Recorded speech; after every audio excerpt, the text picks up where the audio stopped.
Welcome to burning politics. నిత్యం ఖద్దర్ నేతల dialogue వాడుతూ రణరంగాన్ని తలపించే తెలుగు నేల రాజకీయం రసకందాయంగా మారింది. సై అంటే సై అనే రేంజ్ లో సాగుతున్న పొలిటికల్ దగ్గల్పై ఒలుక్కేద్దాం.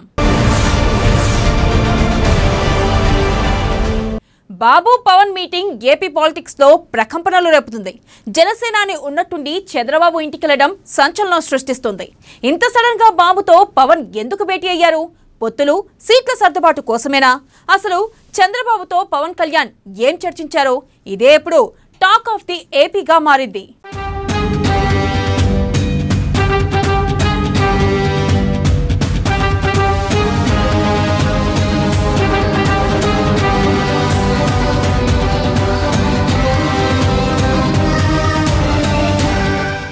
ఏపీలో కాకరేపుతున్న బాబు పవన్ భేటీ, వైసీపీని ఢీ కొట్టేందుకు వ్యూహాలు,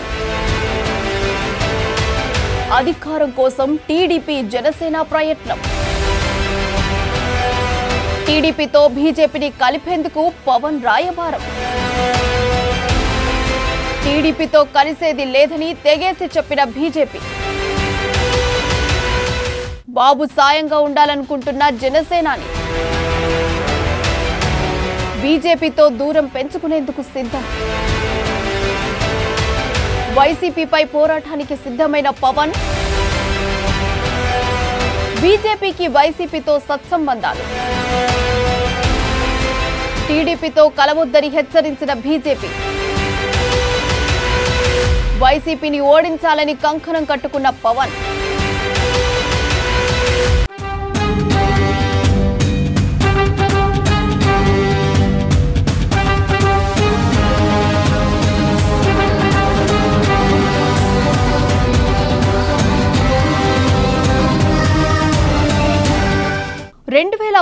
లో బ్రేకప్ చెప్పుకున్నాక గతేడాది అక్టోబర్ 18న బాబు పవన్ మధ్య ఫస్ట్ మీటింగ్ జరిగింది. అప్పటికే బాబు పవన్ కలుస్తారన్న ప్రచారంతో ఆ భేటీకి భారీ హైప్ వచ్చింది. మళ్లీ ఈ ఏడాది స్టార్టింగ్ లో జనవరి 8న ఇంటికెళ్లి మరీ చంద్రబాబుతో సమావేశమయ్యారు పవన్ కళ్యాణ్. ఇప్పుడు మరోసారి జనసేనాని చంద్రబాబు ఇంటికెళ్లి భేటీ కావడం ఏపీ రాజకీయాల్లో ఒక్కసారిగా హీట్ రేగింది.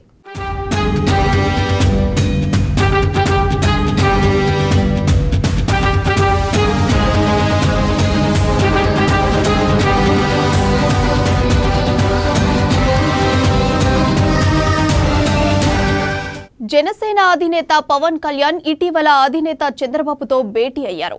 ఇద్దరు రాజకీయ నేతలు భేటీ అయినప్పుడు ఖచ్చితంగా రాజకీయాల ప్రస్తావన ఉంటుంది. వాళ్ళిద్దరు కూడా రాష్ట్ర రాజకీయాలపై మాట్లాడుకున్నారు. అయితే ఏం మాట్లాడుకున్నారనేది ఇక్కడ ఆసక్తి కలిగించే అంశం.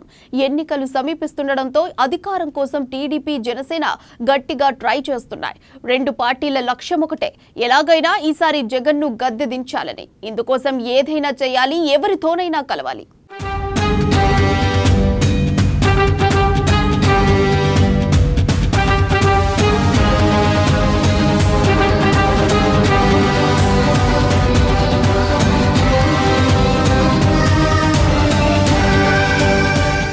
జనసేన అధినేత పవన్ కళ్యాణ్ మొదటి నుంచి జగన్ను ఓడించాలని గట్టి కసితో ఉన్నారు. జగన్ పాలనపై ప్రతిసారి విరుచుకు పడుతూనే ఉన్నారు. ఇక ప్రతిపక్షంగా టీడీపీ కూడా వైసీపీని ఏమాత్రం సహించే పరిస్థితి లేదు. దీంతో ఇద్దరూ కలిస్తే వైసీపీని ఓడించడం పెద్ద కష్టం కాదనుకుంటున్నారు. అయితే తమతో పాటు బీజేపీని కూడా కలుపుకోవాలనేది వాళ్ళ ఆలోచన. కానీ బీజేపీ మాత్రం చంద్రబాబు ఉండే కూటమిలోకి అడుగు పెట్టబోనని తేల్చి చెప్తోంది. బీజేపీని నానా తిట్లు తిట్టిన బాబుతో మళ్లీ కలవడం ఆ పార్టీకి ఏమాత్రం ఇష్టం లేదు. ఇదే విషయాన్ని పవన్ కళ్యాణ్ కు చెప్పేసింది.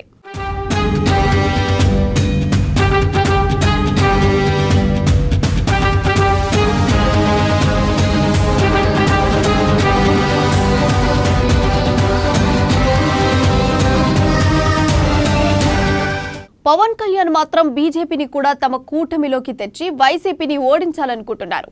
కానీ బీజేపీ మాత్రం వైసీపీతో సత్సంబంధాలు కలిగి ఉంది. దీంతో వైసీపీ ఓడిపోయినా గెలిచినా తమకు వచ్చే నష్టం లేదనుకుంటోంది. కానీ టీడీపీ గెలిస్తే తమకు లేనిపోని సమస్యలు వస్తాయనే ఫీలింగ్ లో ఉంది. అందుకే పవన్ కళ్యాణ్ కూడా టీడీపీతో కలవద్దని హెచ్చరిస్తోంది. ఒకవేళ తమను కాదని టీడీపీతో వెళ్తే కొన్ని ఇబ్బందులు ఎదుర్కోక తప్పదని కూడా పరోక్షంగా వార్నింగ్ ఇచ్చింది. దీంతో పవన్ కళ్యాణ్ కు ఏం చేయాలో అర్థం కాని త్రిశకు స్వర్గంలో పడిపోయారు.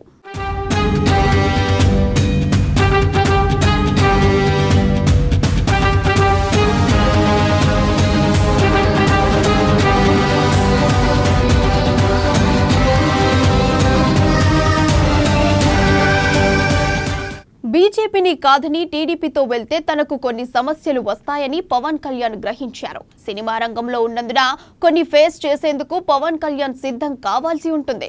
దీనికి పవన్ కళ్యాణ్ సిద్ధమవుతున్నారేమో అనిపిస్తుంది. బీజేపీ చెప్పినట్లు వెళ్తే వైసీపీని ఓడించడం కష్టం. అదే జరిగితే మరో 5 ఏళ్లు రాష్ట్రంలో ఇబ్బందులు పడాల్సి ఉంటుంది. కానీ అందుకు కేడర్ సిద్ధంగా లేదు. అందుకే టీడీపీతో వెళ్లేందుకు పవన్ సిద్ధమయ్యారు. వైసీపీని ఓడించాలనే పట్టుదలతో ఉన్నారు. బీజేపీ ఇబ్బందులు పెట్టినా సరే తాను అనుకున్న లక్ష్యాన్ని మాత్రం చేరాలనుకుంటున్నారు పవన్.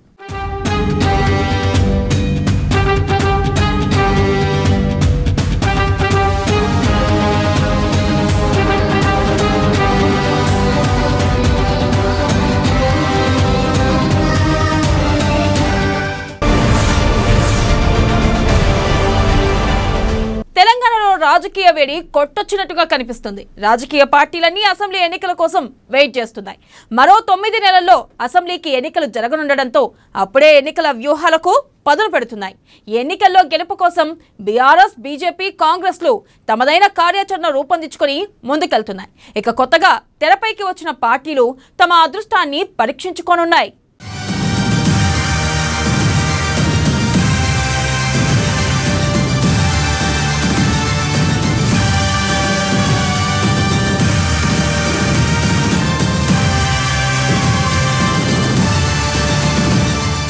తెలంగాణలో ఎన్నికల వేడి, పోటాపోటీగా నేతల మాటల యుద్ధం, గెలుపుకై పార్టీల వ్యూహాలు అమలు, ప్రజల్లో మైలేజ్ పెంచేలా డైలాగ్స్. బీఆర్ఎస్, బీజేపీ, కాంగ్రెస్ మధ్య బిగ్ ఫైట్. అదృష్టాన్ని పరీక్షించుకోనున్న షర్మిల, ప్రవీణ్ కుమార్. ఎన్నికల నిర్వహణ పనిలో బిజీగా ఈసీ.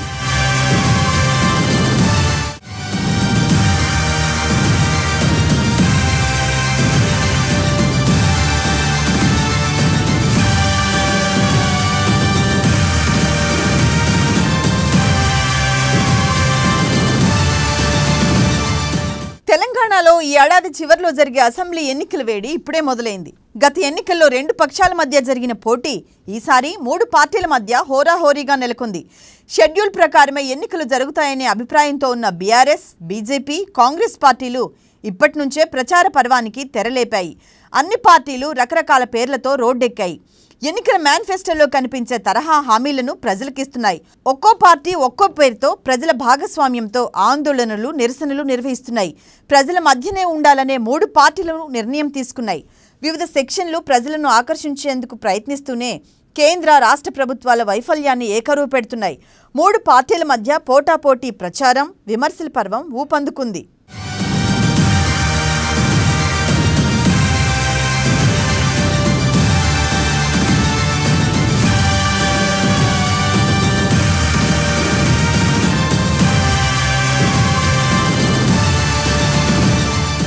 దాదాపు 9 నెలల ముందే పార్టీలు ప్రజల్లోకి వెళ్తూ ఉంటే ఎన్నికలను నిర్వహించాల్సిన కేంద్ర ఎలక్షన్ కమిషన్ సైతం అప్రమత్తమైంది.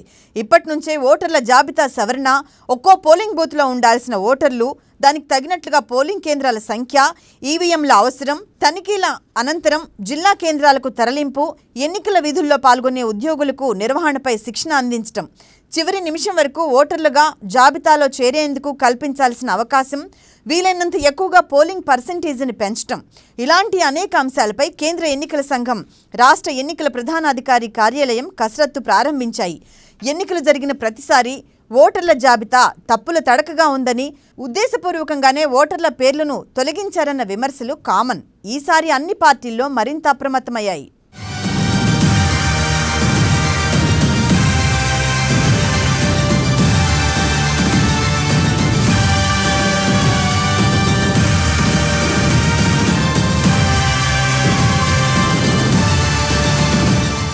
ముందస్తు ఎన్నికలు పార్లమెంటుతో కలిసి నిర్వహించే అవకాశం లాంటి సందేహాలు ఎలా ఉన్నా అటు పార్టీలు ఇటు ప్రభుత్వ యంత్రాంగం మాత్రం రంగంలోకి దిగాయి. ఇచ్చిన హామీలను సంపూర్ణంగా అమలు చేయాలని అధికార పార్టీ భావిస్తుంది. వార్షిక బడ్జెట్లో చేసిన కేటాయింపులకు అనుగుణంగా పథకాల వారీగా నిధుల విడుదలపై దృష్టి పెట్టింది. ఆర్థిక వనరుల సమీకరణ కోసం పడరాని పాట్లు పడుతుంది. మరోవైపు విపక్ష పార్టీలైన కాంగ్రెస్, బీజేపీలు సైతం వ్యూహ ప్రతివ్యూహాలతో జనంలోకి వెళ్తున్నాయి. కేంద్ర రాష్ట్ర ప్రభుత్వాలను కాంగ్రెస్ విమర్శిస్తూ వరంగల్ డిక్లరేషన్ మొదలు తాజా పాదయాత్ర వరకు ప్రజలకు హామీలు ఇస్తుంది. రాష్ట్ర ప్రభుత్వాన్ని టార్గెట్ చేస్తూ కుటుంబ పాలన, అవినీతి అంశాలతో బీజేపీ ప్రోగ్రాం తీసుకుంది.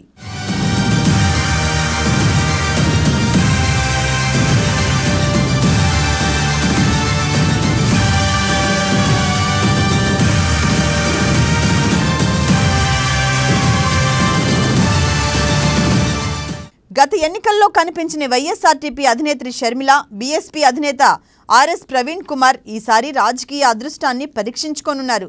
వైఎస్ రాజశేఖర రెడ్డి ఇమేజ్, ఆయన హయాంలో ఉనికిలోకి వచ్చిన స్కీములపై షర్మిల ఆధారపడుతున్నారు. అందరికంటే ముందుగా రాష్ట్రమంతా పాదయాత్ర చేసి రికార్డు సృష్టించారు. బహుజన రాజ్యాధికారం నినాదంతో ఆర్ఎస్ ప్రవీణ్ కుమార్ కొన్ని ఎంపిక చేసుకున్న నియోజకవర్గాలపై ఫోకస్ పెట్టారు. ప్రొఫెసర్ కోదండరాం నేతృత్వంలోని తెలంగాణ జనసమితి పార్టీ సైతం బరిలో ఉంది. గత ఎన్నికల్లో కాంగ్రెస్తో పొత్తులో ఉన్న 2 లెఫ్ట్ పార్టీలు ఈసారి బీఆర్ఎస్తో కంటిన్యూ అవుతున్నాయి. కాంగ్రెస్ కూటమితో గత ఎన్నికల్లో కలిసి ప్రయాణం చేసిన తెలుగుదేశం కూడా ఈసారి ఒంటరిగానే పోటీ చేయాలని భావిస్తుంది. గతంతో పోలిస్తే ఈసారి ఎన్నికల ఫైట్ భిన్నంగా ఉండనుంది.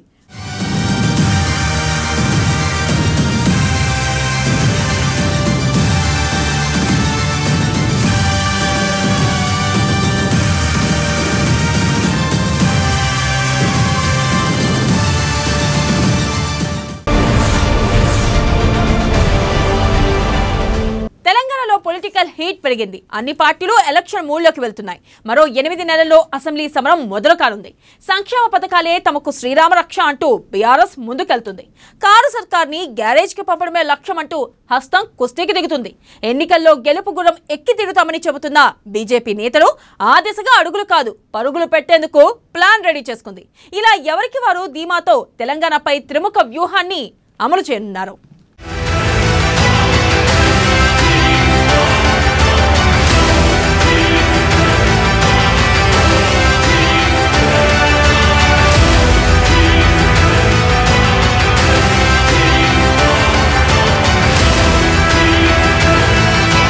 తెలంగాణలో త్రిముఖ వ్యూహం, ఓటర్లను ప్రసన్నం కోసం పార్టీల పాట్లు, అధికార ప్రతిపక్షాల మధ్య మాటల యుద్ధం, గెలుపుకై వ్యూహాలు సిద్ధం, అధికారం కోసం హస్తం, కమలం యాక్షన్ ప్లాన్, సంక్షేమమే తమ ఆయుధం అంటున్న బీఆర్ఎస్.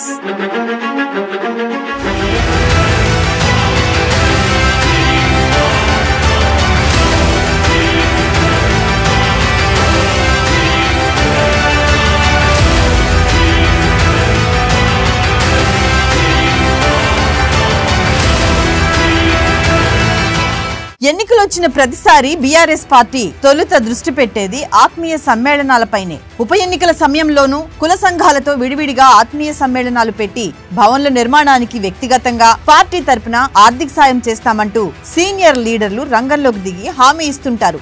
ఈసారి అసెంబ్లీ ఎన్నికలకు బీఆర్ఎస్ తనదైన శైలిలో పార్టీ కార్యకర్తలతో సిగ్మెంట్ల వారీగా ఆత్మీయ సమ్మేళనాలను నిర్వహిస్తుంది.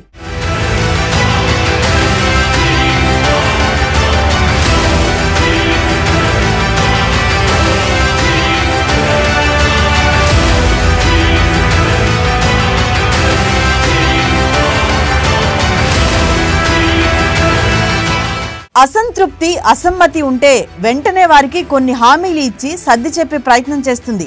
ఎన్నికల నాటికి క్షేత్రస్థాయిలో పార్టీలో లుకలుకలు లేకుండా చేయటమే లక్ష్యంగా ఇవి జరుగుతాయి. గ్రూపులు, వర్గాలతో జరిగే నష్టాన్ని నివారించుకోవటంలో భాగంగా తొలి దశలో ఇవి జరుగుతున్నాయి. వీటికి కొనసాగింపుగా రానున్న కాలంలో కుల సంఘాలతో ఆత్మీయ సమ్మేళనాలు జరగనున్నాయి. భారీ బహిరంగ సభల ద్వారా విస్తృతంగా జన సమీకరణ చేసి పార్టీకి తగిన బలం ఉన్నదనే మెసేజ్ ను ప్రజల్లోకి పంపే ప్రయత్నాలు మున్ముందు జరగనున్నాయి.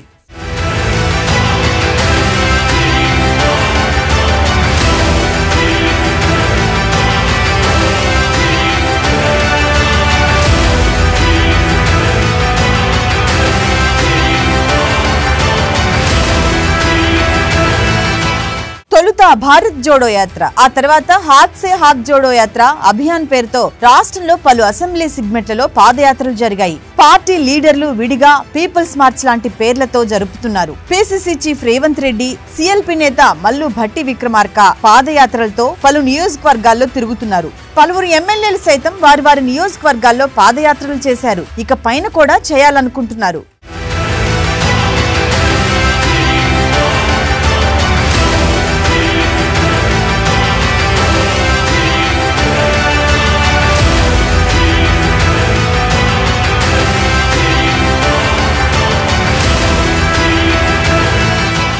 ప్రభుత్వం పట్ల, అధికార పార్టీ పట్ల ప్రజల్లో ఉన్న అసంతృప్తిని, వ్యతిరేకతను తన వైపుకు తిప్పుకోవటానికి కాంగ్రెస్ ప్రయత్నిస్తుంది. అందులో భాగంగానే గతేడాది వరంగల్లో జరిగిన సభలో రానున్న ఎన్నికల కోసం పలు పాయింట్లతో డిక్లరేషన్ ప్రకటించింది. రైతు రుణమాఫీ, నిరుద్యోగ భృతి, ప్రభుత్వ ఉద్యోగాల భర్తీ తదితర హామీలను ఇచ్చింది. జాతీయ నాయకులను రాష్ట్రానికి ఆహ్వానించి భారీ స్థాయిలో బహిరంగ సభలను నిర్వహిస్తుంది. కర్ణాటక అసెంబ్లీ ఎన్నికల తర్వాత తెలంగాణలో ప్రచారాన్ని ఉధృతం చేయాలనుకుంటుంది.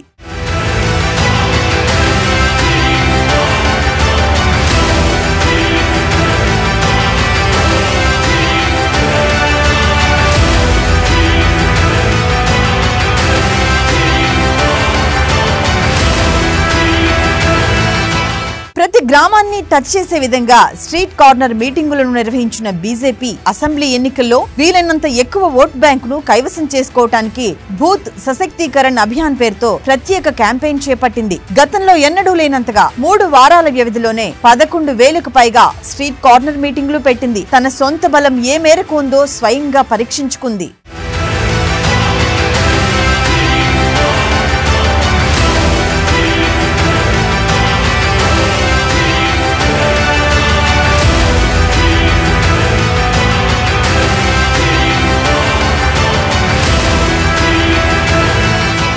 బీజేపీ స్టేట్ చీఫ్ ప్రజల్లోకి వెళ్లటానికి ప్రజా సంగ్రామ యాత్రను 5 దశల్లో నిర్వహించారు. మిగిలిపోయిన సెగ్మెంట్లలో దీన్ని 6వ విడతగా చేపట్టేందుకు కసరత్తు చేస్తున్నారు. నిరుద్యోగులకు ప్రభుత్వం పట్ల ఉన్న వ్యతిరేకతను అనుకూలంగా మలుచుకునేందుకు నిరుద్యోగ మార్చ్ కార్యక్రమాన్ని వరంగల్లో నిర్వహించి మిగిలిన ఉమ్మడి జిల్లాల్లోనూ కంటిన్యూ చేయాలనుకుంటుంది. కుటుంబ పాలన, అవినీతి, హామీల వైఫల్యం, టీఎస్పీఎస్సీ పేపర్ లీకేజ్ లాంటి అంశాలతో బీఆర్ఎస్ కు వ్యతిరేకంగా నిరసన ప్రోగ్రాంలకు ప్లాన్ చేసింది.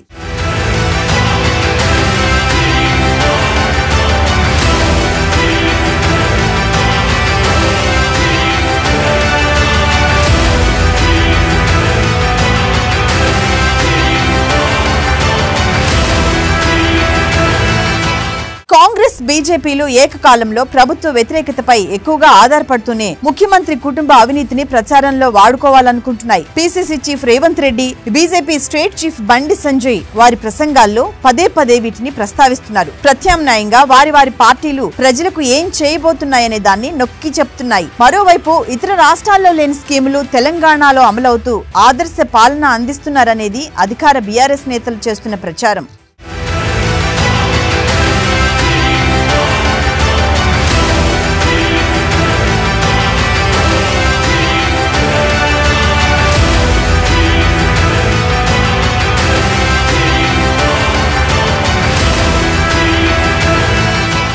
ఈ 3 ప్రధాన పార్టీల మధ్య తీవ్ర స్థాయిలో రాజకీయ పోటీ నెలకొంది. కేంద్ర ఎలక్షన్ కమిషన్ నుంచి 3 సభ్యుల బృందం వచ్చి రాష్ట్రంలో ఎన్నికల నిర్వహణపై రాష్ట్ర అధికారులతో చర్చించి వెళ్లినందున ఇకపైన పొలిటికల్ హీట్ పెరగనున్నది. కర్ణాటక అసెంబ్లీ ఎన్నికలు పూర్తి కావడంతో ఈ పార్టీల మధ్య పోటీ ఇంకొంత వేడెక్కనున్నది.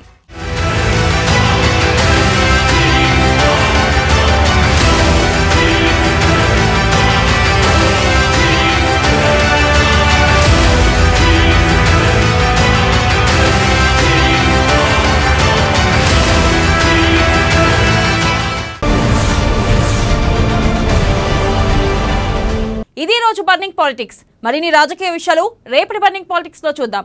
అప్పటి వరకు చూస్తూనే ఉండండి అమా న్యూస్.